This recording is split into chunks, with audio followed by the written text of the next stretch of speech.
Patuloy na nagbibigay serbisyo. Pag-asa at saya. GMA Regional TV. Kapuso ng bawat Pilipino.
Ito ang GMA Regional TV, One Mindanao.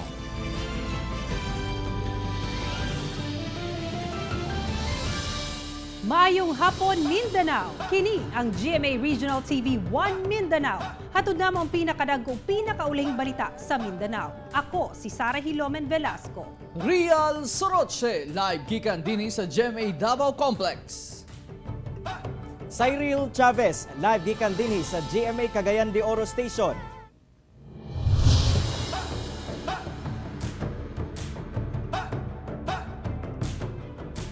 Unom ka mga tao ang nasamdan human mahulugan o mga bala sa mortar ay labalay sa dato sa Libong Maguindanao. Mas gipalaw man karon sa kapulisan ang investigasyon may tungod sa pagkahulog sa mga bala sa mortar sa kabalian sa Barangay Sambulawan sa dato sa Libong Maguindanao niadtong Domingo sa gabi. Sa maong hitabo na samdan ang mga residente nga nailang sila si Hamdan Kusain, Mama Nano, Haris Abdul Kasim, usa ka babae nga wala pa nailhan ug duha ka mga bata. Nakay-agom ang mga biktima og samad sa shrapnel sa mortar sa nagkariang parte sa lawas.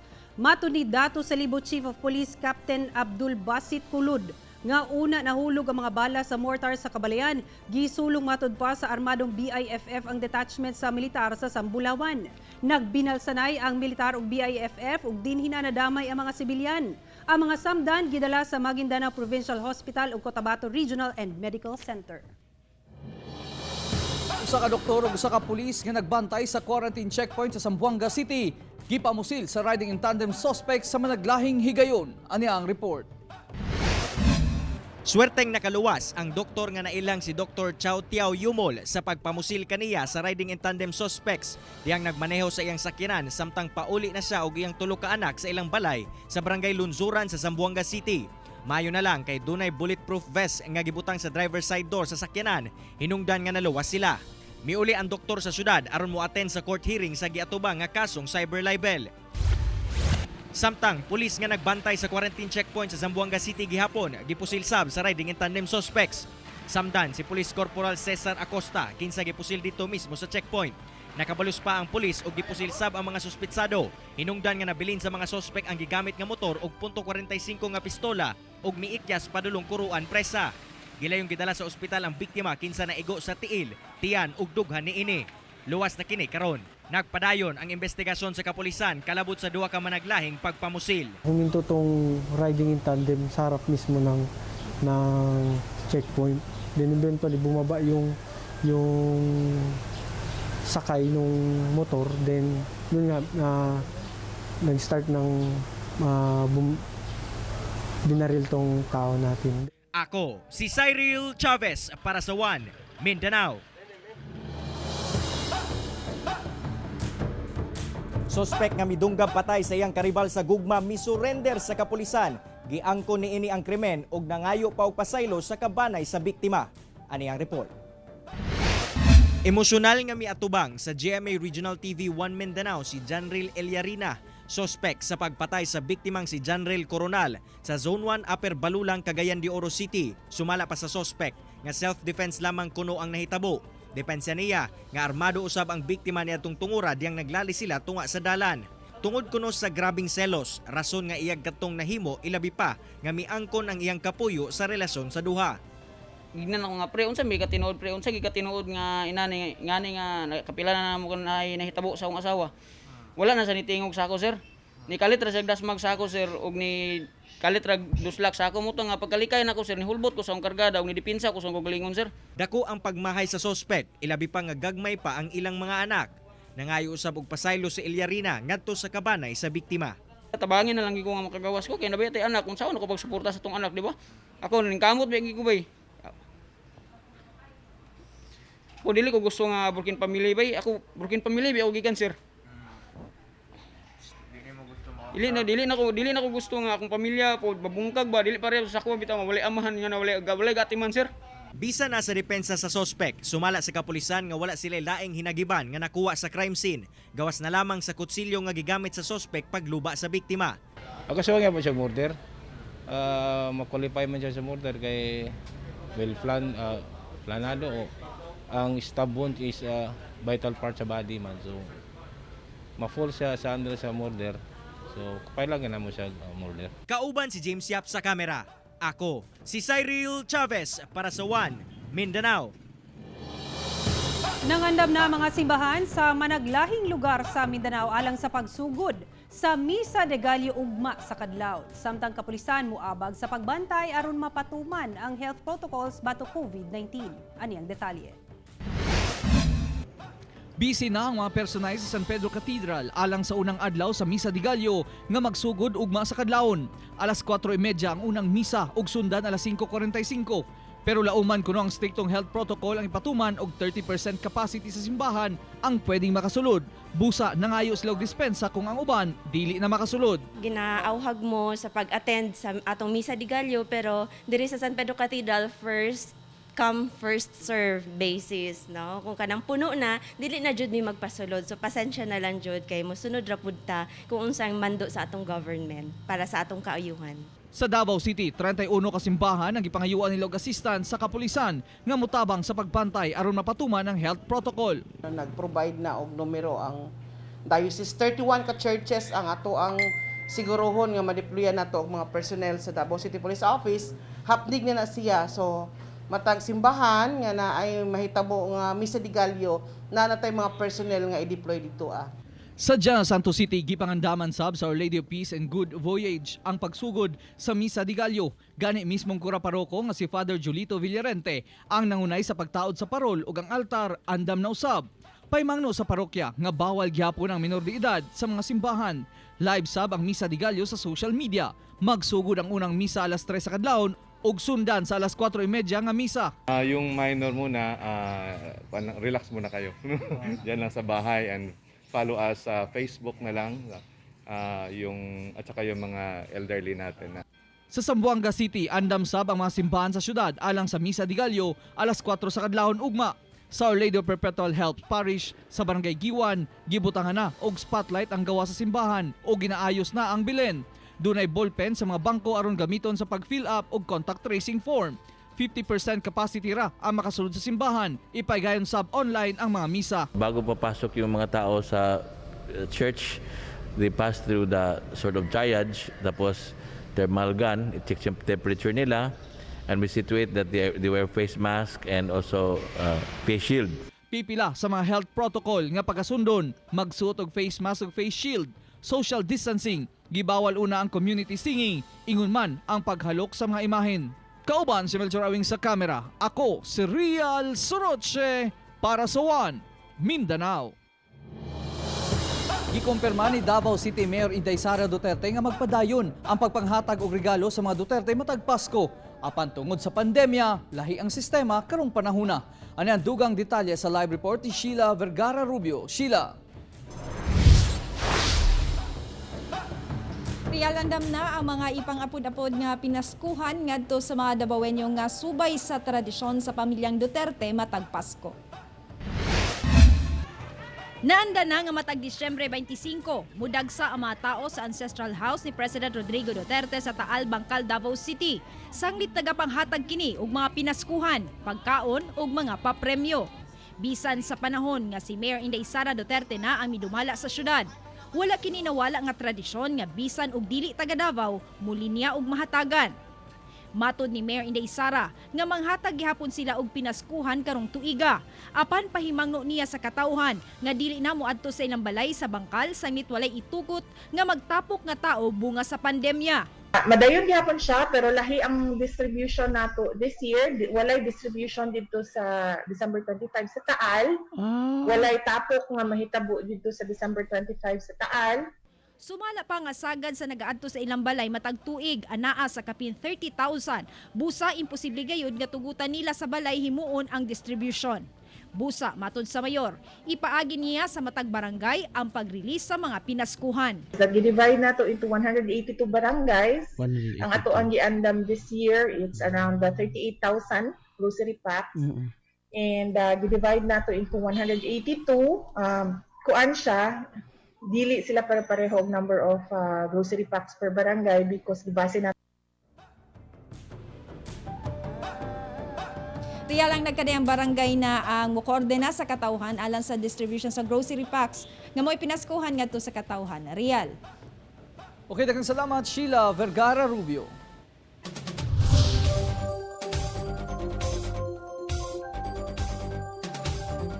Tungod sa sagunsong pag-ulan, nakasinati og landslide sa usa ka barangay sa Magpet, Cotabato, samtang General Santos City, padayong giulan. Ani ang detalye.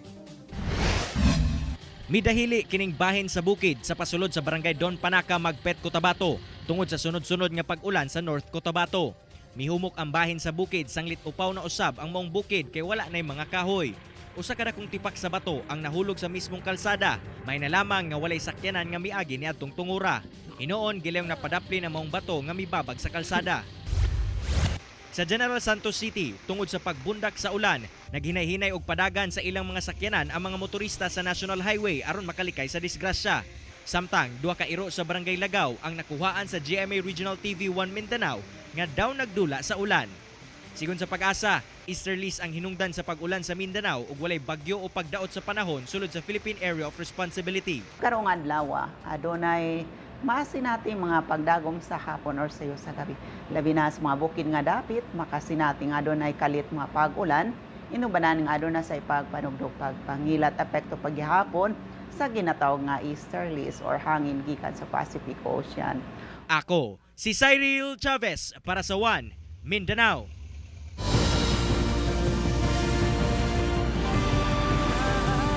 Ito ang GMA Regional TV, One Mindanao.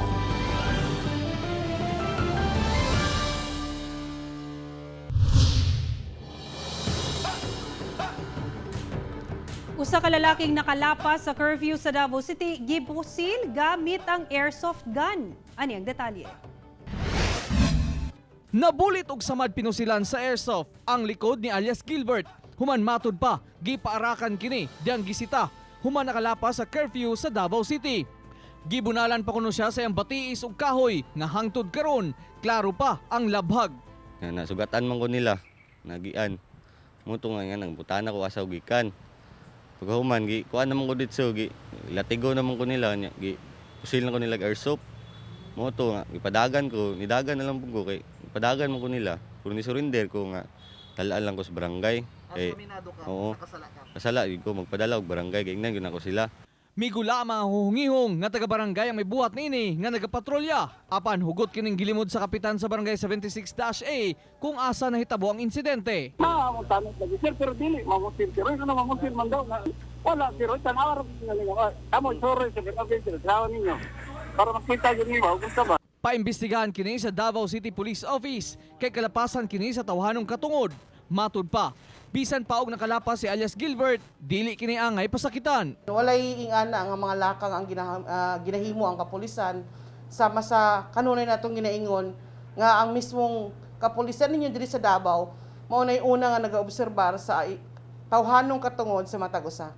Buot nilang masayran kung kinsa ang upat ka tao nga mibuhat nini aron mapasakahan og kaso. Kung gusto lang po na ako ba, di ko gusto nga, demanda na ko sila, okay ra to, kay gusto lang ako, umaundang na ilang trabaho, kay sakit po ba sa lawas sa kung ikaw silan ka ana. So preferably ang angay buhaton kung naay nga nga insidente, moadto sa police station para maimbestigahan nato.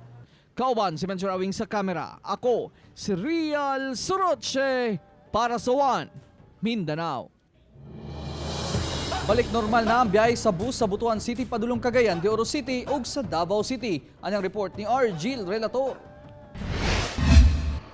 Balik normal na ang biyahe sa naginusarang bus company sa Butuan City nga Bachelor Express padulong Cagayan de Oro City ug Davao City sugod niadtong Biyernes.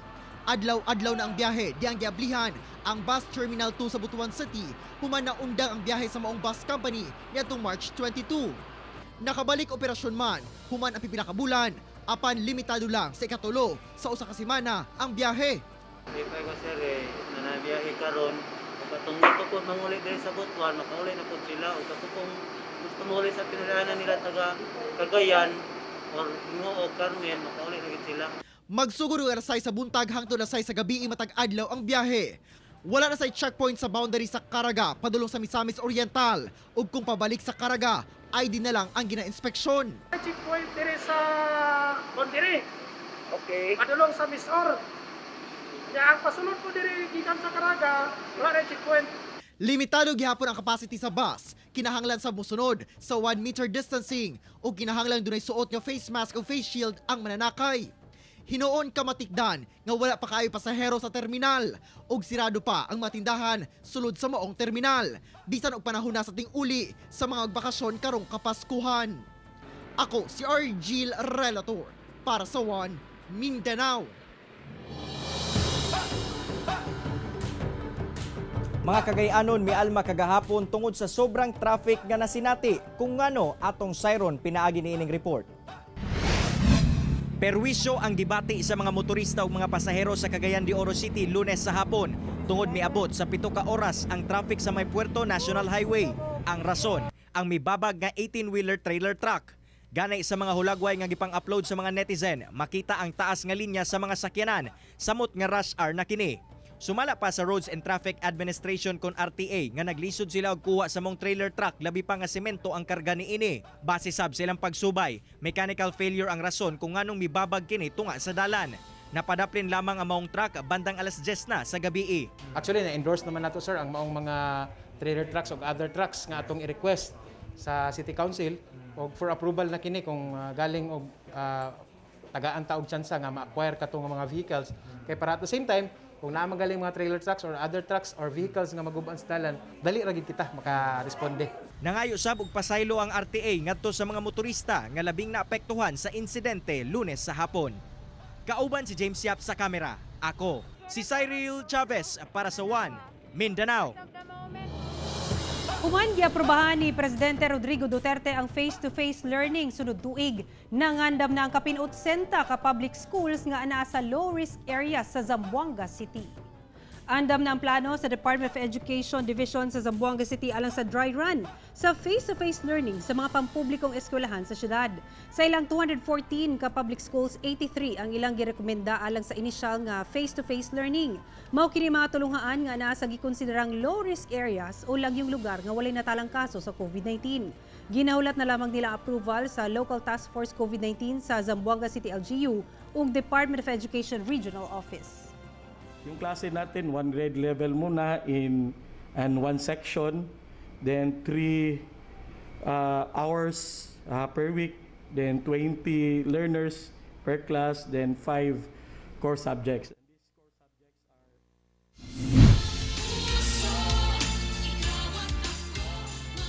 Subling ng hatag og pinaskuhan ang kapulisan sa Davao City kauban ang GMA Regional TV ngadto sa kabataan sa syudad samtang kapulisan usab sa Butuan City uban ang ilang advisory council sayo ng hatag og pinaskuhan sa mga suok nga lugar sa syudad.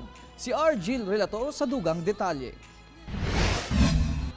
Gatusan ka kabataan sa Sitio Sualon, Marilog District, Davao City ang nakadawat og pinaskuhan gikan sa Marilog Police sa Davao City Police Office. Nanghatag ang kapulisan og pagkaon ug mga dulaan. Samtang dunay bugas nga gipanghatag ang GMA Regional TV. Kining pamaskong handog alay sa kabataan Year 4 sa pakig-alayon sa RPSB o Revitalized Police sa barangay. Samtang gilibot sa Butuan City Police Office Station 1 uban ang ilang advisory council ang mga hilit nga barangay sa Butuan City aron maghatod og binaskuhan sa mga nanginahanglan ilabi na sa mga persons with disability.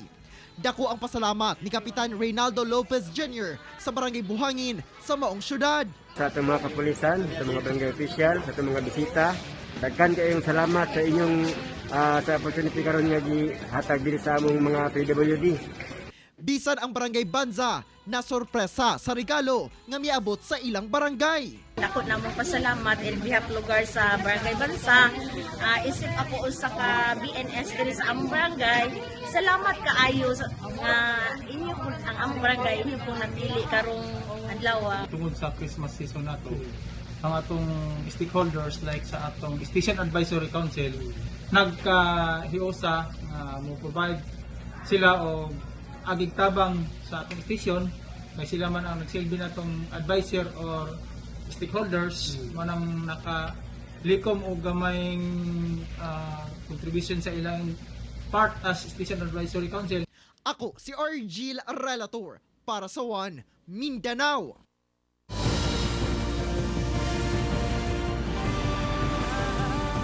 Ito ang GMA Regional TV, One Mindanao.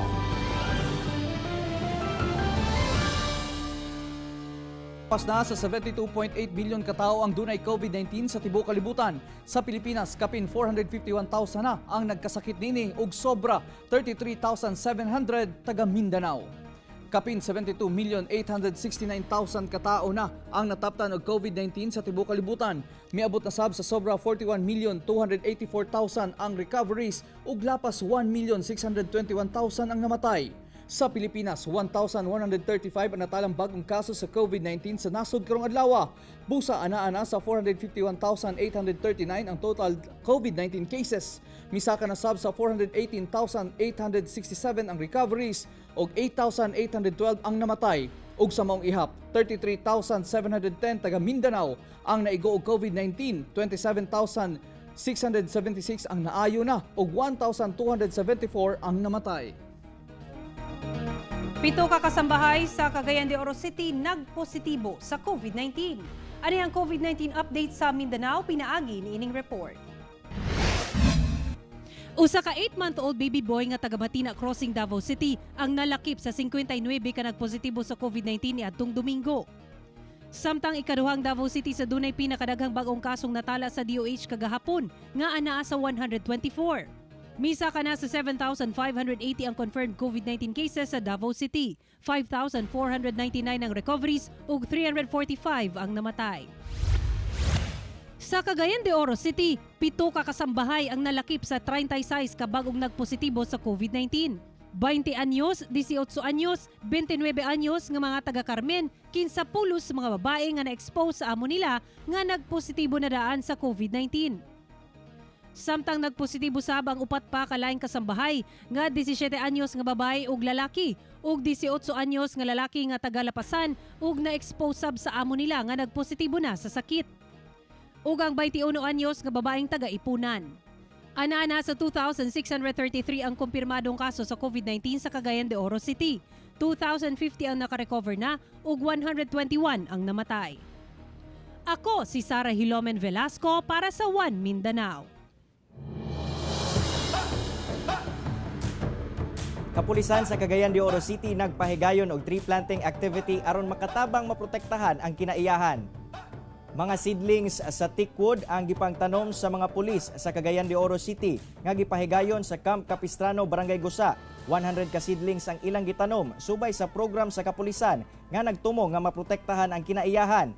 Hinoon, tanan mitambong misubay sa health protocols sama sa pagsulob og face mask og face shield, labi pa nga nagpadayon pa ang hulga sa pandemya.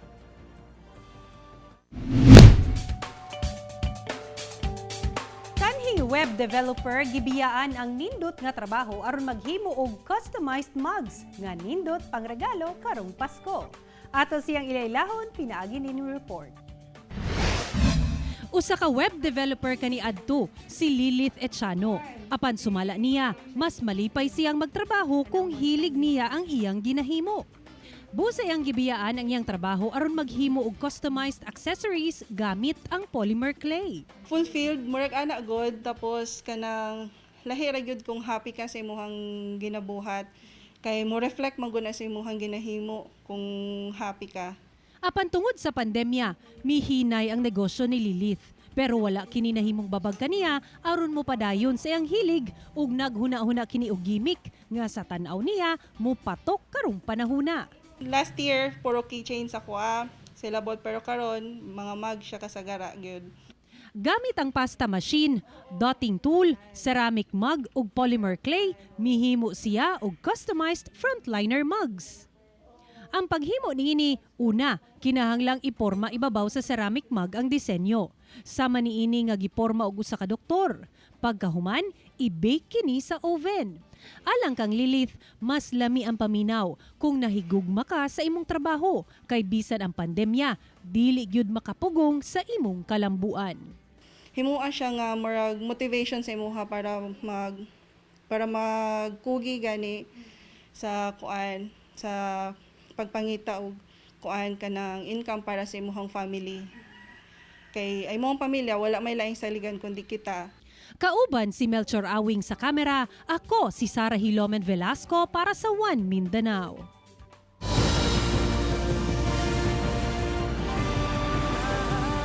Ito ang GMA Regional TV, One Mindanao. Mga iro sa usa ka residente sa pribadong subdivision sa Davao City, gipanghiluan ang sospek mga gwardya sa lugar. Ani ang detalye. Nakurat ang tag-iya niining mga iro nga siyang pag-uli, nagbuyod ug wala na mga kinabuhi. Kilid sa mga patayng lawas sa iro, dunay nakitang pagkaon nga daw dunay sagol nga hilo. Sa pagsusi sa tag-iya sa mga iro, nasayran niyang mga gwardya ang mihimo niini kinsa miangkon sab sa salaod. Matod nila, gihiluan nila mga iro gamit ang lanit, usa ka matang sa insecticide. Aron nga mabalik pa na ron kinabuhi ng hayop. Saan ako, sir? Aminado ko kung Kisa man yun nagsugo sa imo? wala nagsugo, sir. Oo, ano man? Anong idea lang nako, sir, ba? Na? Tapos, Idea ni mo nga manghilo ka? ano lang, sir, na-mention lang, sir. Giimbestigahan na sa Buhangin Police ang maong insidente. First move na itong baton na ako itong paduan sa investigator kung unsa gyud katinood itong insidente. Naman tayo Animal Welfare Act, no? So napo tayo Animal Welfare Desk. So nagyud na sila kaso nga to bangon kung ma-prove na to.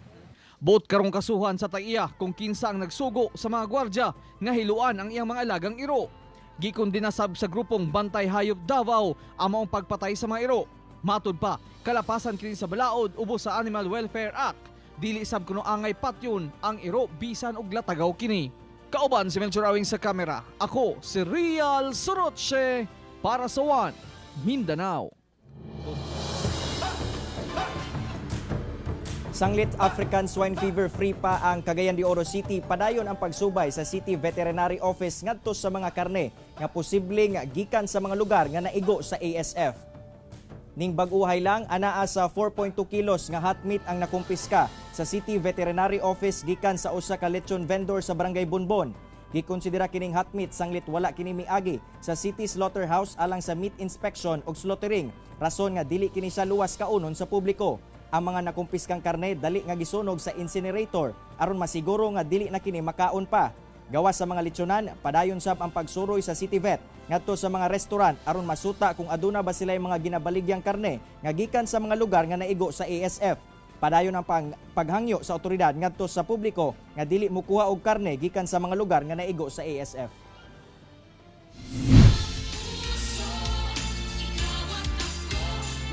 Unique ang gihimong Christmas village sa IP community sa Cotabato, sanglit mga recycled material ang gigamit sa dekorasyong Pampasko. Layuman sa mismong sentro sa Magpet, Cotabato ang komunidad sa mga lumad sa Barangay Salab, mabati gihapon ng Pasko. Sa tubangan sa ilang kapilya, nakadisplay ang ilang gihimong Christmas village. Ang mga plastic nga pangputol sa bunga sa saging ang ilang gipangputol-putol aron himuong Christmas tree. Samtang mga laya nga dahon sa luwi ang ilang gipanghimo nga parol. Hinungdan nga ang mga kabataang eyepiece nalingaw gayod hasta na mga mulabayay sa mga lugar. Ila na usab gining higayon nga mamasko sa ilang mga bisita. 90% sa mga nagpuyo sa mga barangay mga lumad. Panginabuhian nila ang pagtanom og saging og tahiting nga ilang ginahimong walis tambok. Mga kapuso, napulo kaadlaw na lang yun. Pasko na. Mga kapuso, way puas ang among paghatod og balita. Bisitahi ang www.gmaregionaltv.com ug mag-subscribe sa official YouTube channel sa GMA Regional TV. Busa mga kapuso, ayaw pa ulay sa madagkong balita sa nagkadayang reyon sa nasod, subscribe na. Ug mao kadto maulahing balita sa Mindanao karong adlaw. Ako si Rial Soroche. Dagang salamat sa inyong kanunay nga pag-uban kanamo matag adlaw. Ako si Cyril Chavez. Tungod ang mga balita sa atong palibot, importante alang kanamo. Kini ang GMA Regional TV 1 Mindanao. Sara Hilomen Velasco, buong puso para sa Pilipino.